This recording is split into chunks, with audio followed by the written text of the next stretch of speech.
هەولێر هەنگاوێکی گرنگ دەبڕێت و ژینگەکەی بە تەواوەتی پاک دەکرێتەوە. پشتێنەیەکی سەوزایی و چەندان پۆنت بە چواردەوری هەولێردا دروست دەکرێت. ملیۆنان داری فستق و زەیتونی تێدا دەچەندرێت و چواردەوری هەولێر سەوز دەکرێت. هەولێری پایتەخت قۆناغێکی دیکە دەچێتە پێشەوە و هەنگاوێکی گرنگ لە بواری ژینگە و پرۆژەی سەوزایی دەبڕێت. پرۆژەیەک پێشکەشی هەولێر دەکرێت کە بۆ پاراستنی ژینگەی پایتەختی هەرێمی کوردستان زۆر بەسوودە.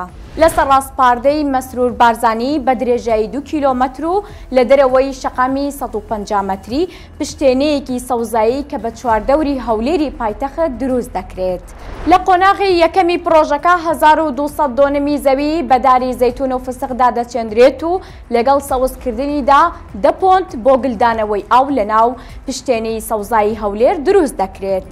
بە تەواوبوونی پشتێنەی سەوزایی خۆڵبارین و هەڕەشەکاریگەریەکانی پیسبوونی ژینگە لەسەر شاری هەولێر کەم دەبنەوە کەشوهەوایەکی تەندروست بۆ دانیشتوانی شاری هەولێر فراهەم دەکرێت. لە بواری کشتوکاڵی گلدانەوەی ئاویشدا پشتێنەی سەوزایی هەولێر خزمەتێکی بەرچاو بە سامانی کشتوکاڵی هەرێمی کوردستان دەکات و کاریگەری لەسەر ئاوی ژێرزەوی دەبێت لە شاری هەولێر و ناوچەکانی دەوروبەری.